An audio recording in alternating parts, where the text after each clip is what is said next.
Қазақтың ұлттық тағамдарының бірі жент, соны дұрыс қантсыз ПП вариантта дайындаймыз. Ол үшін өз қалауыңызша талқан аласыз. Талқанның үстінен сары май, барлығы көз мөлшермен, өзіңіздің қалауыңызбен, және үстінен қанттың орнына бал саламыз, немесе сироп топинамбура қосамыз. Барлығын қосып, жақсылап араластырып аламыз.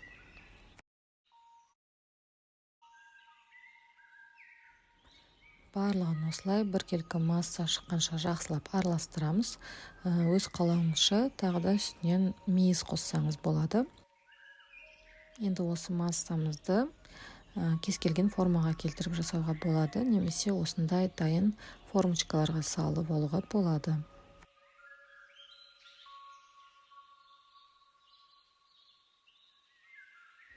Егер арнайы дайын формочкаларыңыз жоқ болса, осылай қолыңызбен дөңгелектеп, немесе өзіңізге ұнаған формада жасауға болады. Енді дайын жентімізді 20-30 минутқа холодильникке салып аласыз. Содан кейін формадан шығарып, жей беруге болады. Осылай біздің жентіміз дайын. Дайындап көріңіздер, ас болсын.